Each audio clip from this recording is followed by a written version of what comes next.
నా పేరు జ్ఞానేంద్ర. నేను ఎనిమిది నుంచి వచ్చాను. నేను ఈ కోచింగ్కి దినేష్ ద్వారా వచ్చాను. నేను ఫస్ట్ వచ్చినప్పుడు చాలా ఓవర్ వెయిట్ ఉండేవాడిని, 75 kgs ఉండేవాడిని. ఇక్కడికి వచ్చిన తర్వాత నేను సరిగ్గా 5 km రన్నింగ్ కూడా వేయలేకపోయేవాడిని.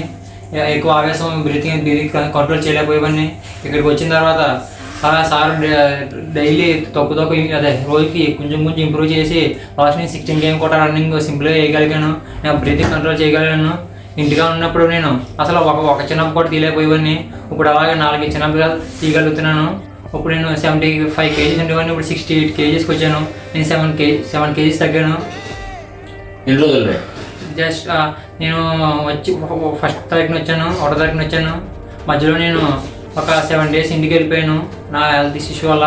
7 మళ్ళీ వచ్చాను. ప్రాపర్గా నేను 20 days ఉన్నాను. నేను 20 daysలో నేను 7 kgs లాస్ అయ్యాను.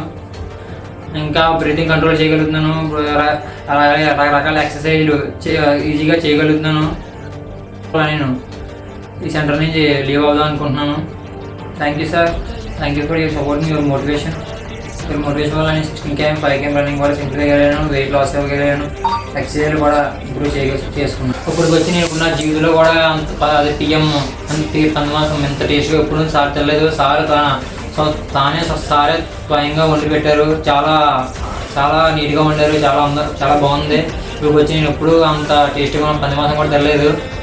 ఏ గురువు కూడా తన శిష్యుడికి అంతలా సేవ చేసి ఉంటారో. సారే నొప్పి వస్తే కాలు పెట్టుకుని కాలు పామేవారు, ఆయిల్ పెట్టేవారు. రకరకాలుగా సార్ సేవలు చేసుకునేవారు. సార్ మనలో కలిసిపోయి ఉండేవారు. అదే సార్ ఎంతోమంది చేసుకున్న శిష్యులు పుణ్యం ఇది. ఎంతోమంది శిష్యులు చేసుకున్న పుణ్యం. ఎలాంటి గురువు మనకు కోచ్గా దొరకడం. నా పేరు భానుప్రకాష్. నేను రాంబిల మండలం మరిపల్లి గ్రామం నుంచి వచ్చాను. నా పేరు భానుప్రకాష్. నేను రాంబిల మండలం మరిపల్లి గ్రామం నుంచి వచ్చాను. నేను మా ఊళ్ళో ఉన్నప్పుడు లాంగ్ రన్లో షార్ట్ రన్లో చాలా బ్రీతింగ్ ప్రాబ్లం వచ్చేది. ఇక్కడికి రాగానే చాలా ఎక్సర్సైజ్లు చాలా నేర్చుకున్నాను. నేను వచ్చి కొంచెం డేస్ అవుతుంది. అలా 5 days ఇంటికి లీవ్కి వెళ్ళాను. వచ్చిన కొత్తలో చిన్నప్ తీసుకొని వితిన్ 15 daysలో 5 చిన్నప్స్ ఇంప్రూవ్ అయ్యాను.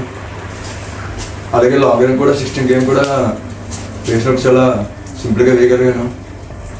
ఫుడ్ విషయానికి వస్తే food is very very good. Food చాలా బాగుంది ఇక్కడ. లేదు సార్ నన్ను చాలా మోటివేట్ చేశారు ప్రతి విషయంలోనే.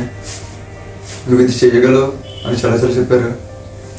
నేను సమ్ ఫైనాన్షియల్ ఇష్యూస్ వల్ల ఫ్యామిలీ ప్రాబ్లమ్స్ వల్ల ఇంటికి వెళ్ళడం జరుగుతుంది. నేను ఇంత మోటివేట్ చేసిన నాయుడు సార్కి చాలా థ్యాంక్ యూ. నా పేరు బాను. నేను కట్టబోల్ నుంచి వచ్చాను. నాకు ఈ కోచింగ్ సెంటర్ ఉందని తెలియదు అసలు. దినేష్ తీసుకొచ్చాడు. ఇక్కడ కోచింగ్ నేను అనుకున్న దానికంటే బాగా హెవీగా ఉంది. చాలా బాగుంది ఇక్కడ. నేను ఎక్స్పెక్ట్ చేసిన దానికంటే ఎక్కువ ఉంది. నేను 1 month చేసిన నాకు 2 months ఎక్స్పీరియన్స్ అన్నట్టు ఉంది ఇక్కడ. ఈ ఎక్స్పీరియన్స్ బట్టి నేను చేయొచ్చు. సార్ సజెషన్ బట్టి నేను ఎక్కడైనా చేయొచ్చు. సార్ ఇచ్చిన దానికి ఇక్కడ ఫుడ్, అకామిడేషన్ అవి అన్నీ బాగున్నాయి. ఆల్మోస్ట్ ఆల్ ఓవర్ అన్నీ బాగున్నాయి. నేను ఎందుకు వెళ్తానంటే నాకు కొన్ని పర్సనల్ ప్రాబ్లమ్స్ ఉన్నాయి, చెప్పుకోవాలి నేను బయటికి. ఓకే. చేయాలనుకున్నది ఇక్కడ 2 monthsలో చేయడం అనేది చాలా కష్టంతో పని. అందుకనే సార్ మనకి అంత ప్రాక్టీస్ చేయిస్తారు. కానీ దాన్ని మనం బాగా తీసుకున్నట్టయితే ఏం కాదు. కానీ పర్సనల్గా సార్ని చాలా హార్డ్గా ఉంది ఎలా వెళ్ళిపోయామంటే అది నిజంగా మనదే తప్పది. కానీ సార్ ప్రజల్ని తట్టుకుంటే మాత్రం మనం కన్ఫామ్గా గోల్డ్ కొడతాము. ట్రైనింగ్ కూడా 60% క్లియర్ చేసేసుకుంటాము, డౌట్ లేదు. అది ఓకే. సో తిరిగి ఏంటంటే మన స్టూడెంట్ అన్నాడు ఏంటంటే నా మెయిన్ ఒకటే ఆసన్స్ వస్తాను. నేను ఒక 2 months నేను లీవ్ పెట్టానంటే ఆ 2 monthsలో కొంతమందికి నేను మంచి లైఫ్ ఇవ్వాలి, కొంతమందికి నేను హెల్ప్ చేయాలి అని కాన్సెప్ట్లో తప్ప ఏ సోల్జర్కి అయినా సరే వాళ్ళ లీవ్ అన్నది వాళ్ళకి ఎంతో వాల్యుబుల్. లీవ్ పెట్టుకొని వాళ్ళ కోసం 24 గంటలు ఉంటూ తపన పడుతూ చేయడానికి ఎప్పుడో 6 నెలలు డ్యూటీ చేసి వచ్చిన తర్వాత మళ్ళీ కొన్ని నెల రోజులు ఇంట్లోకి రికవరీ చేసుకోవడానికి, బాడీ రెస్ట్ చేసుకోవడానికి, ఫ్యామిలీ పిల్లలతో స్పెండ్ చేయడానికి వస్తారు ప్రతి ఒక్కరు కూడా. సో అలాంటి స్పెండింగ్ టైం కూడా మీకు ఇస్తున్నప్పుడు సో నీకు బోర్డ్ అవ్వాలి. 40 daysలో 40 రోజుల్లో నీకు ఫస్ట్ బోర్డ్ కొట్టించాలంటే దానికి తగ్గ హార్డ్ వర్క్ చేయాలి. సో హార్డ్ వర్క్ చేయాలంటే నువ్వు సపోర్ట్ చేయాలి. సో ట్రైనింగ్ హార్డ్గా ఉందంటే ట్రైనింగ్ హార్డ్ లేకపోతే నువ్వు సున్నితం చేస్తే నువ్వు బోర్డు వస్తుందా? బోర్డు కొట్టగలవా? ఇది వాస్తవం. ఓకే. జై హింద్.